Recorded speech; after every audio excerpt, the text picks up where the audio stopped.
Hello दोस्तों, नमस्कार। लगातार आप कहानी पीडिया पे लगातार वीडियो देख रहे हैं और कहानियों को सुन रहे हैं। तो आज है होली का एक पावन पर्व और काफ़ी चर्चित रहता है और पूरे देश भर में मनाया जाने वाला, भारत देश भर में मनाया जाने वाला एक पर्व है। उत्तर भारत में तो इसको काफ़ी धूमधाम से मनाया जाता है और उत्तर भारत के लिए ही स्पेशली मेरा ये चैनल है, क्योंकि हिंदी भाषा से मेरा ये चैनल है। तो हिंदी भाषा क्षेत्र में होली खास करके बहुत धूमधाम से मनाया जाता है।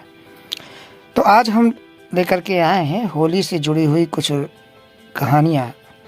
तो होली के बारे में एक बात तो सभी लोग जानते हैं, ज़्यादातर लोग, कि ये भक्त प्रहलाद और होलिका के बीच में जो कहानी थी, जिसमें भक्त प्रहलाद और भगवान विष्णु के प्रति भक्ति को देख करके उसके नास्तिक पिता हिरण्यकश्यप ने उसे अपनी बहन होलिका के हाथों मरवाना चाहा, लेकिन हुआ उसका उल्टा और बुराई पर अच्छाई की जीत हुई।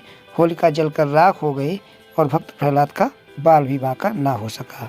तो यह कहानी तो आपको पता ही है, लेकिन इसके अलावा भी होली से कई पारंपरिक कहानियाँ हैं, तो जिन पे आज हम चर्चा करेंगे।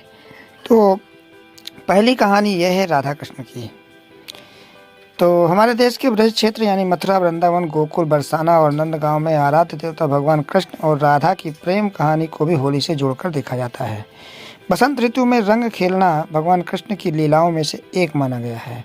वहाँ रंगों के त्योहार से एक दिन पहले रात में होलिका दहन को बुराई पर अच्छाई की जीत और अहम के अंत के रूप में देखा जाता है।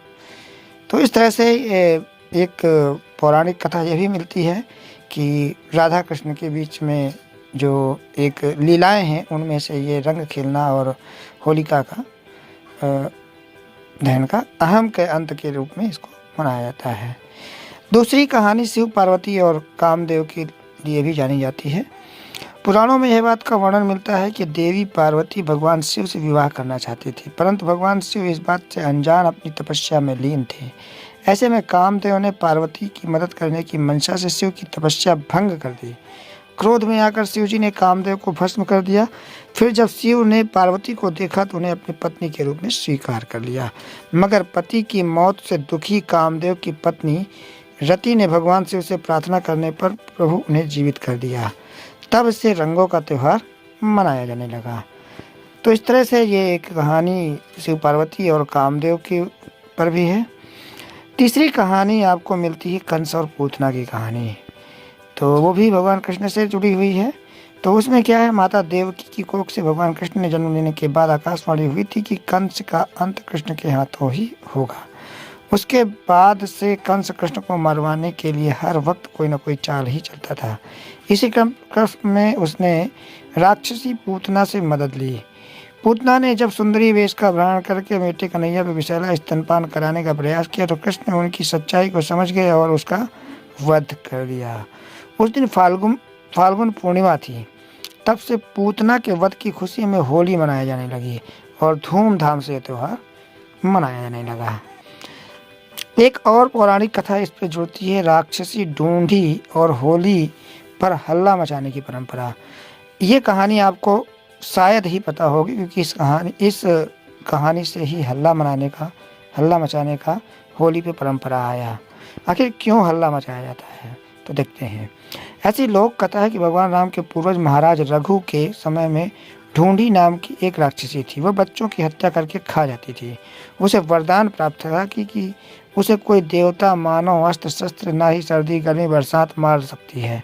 भगवान रघु के राज पुरोहित ने उसे मारने के लिए उपाय सुझाया। उन्होंने कहा कि फाल्गुन मास की पूर्णिमा पर जब ना अधिक सर्दी हो ना अधिक गर्मी हो, सब बच्चे अपने घर से लकड़ियां लाकर जलाएं और ऊंचे स्वर में देवताओं के मंत्र पढ़ें और खूब हल्ला मचाएं, शोरगुल करें तो इस राक्षसी को मारा जा सकता है। बच्चों ने ऐसा ही किया और हल्ला शोरगुल सुनकर जब राक्षसी वहां पहुंची तो बच्चों ने उस पर धूल कीचड़ उछालकर और गंदगी फेंककर उसे नगर के बाहर खदेड़ दिया। इस प्रकार उसका अंत हुआ और तब से होली पर हल्ला मचाने की परंपरा शुरू हुई। एक कहानी और है जिसके बारे में जिक्र मिलता है वो ये है होलिका और इलोजी की कहानी। हम जानते हैं कि अपने भतीजे प्रहलाद को जलाने की मंशा में आग में बैठी होलिका खुद जलकर खाक हो गई। दरअसल होलिका इलोजी नामक राजकुमार से प्रेम करती थी और फाल्गुन पूर्णिमा के दिन दोनों विवाह करने वाले थे। हिरण्यकश्यप ने होलिका से जब प्रहलाद को जलाने की बात कही तो पहले वह तैयार नहीं हुई। फिर हिरण्यकश्यप ने इलोजी से विवाह न कराने की धमकी दी तो होलिका प्रहलाद को जलाने के लिए तैयार हो गई। होलिका ने आदेश का पालन किया और चिता पर प्रहलाद को लेकर बैठ गई, लेकिन चुपके से प्रहलाद को अग्निदेव के वरदान से बचा लिया गया और खुद जलकर खाक हो गई।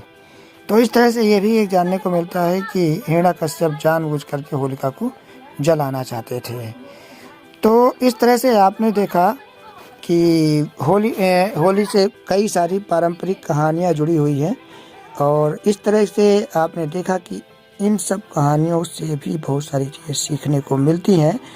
तो आपने आज की इस होली से जुड़ी हुई रोचक कहानियों से क्या सीखा वो आप हमें कमेंट में बताएं और लगातार चैनल पर देखते रहें रोचक कहानियों के लिए, पारंपरिक कहानियों के लिए, और इस कहानी पीडिया को लोगों तक शेयर करते रहें। और अगर आपको ये स्टोरीज अच्छी लगती हैं तो वीडियो को लाइक करें। मिलते हैं अगली कहानी पे, तब तक के लिए धन्यवाद।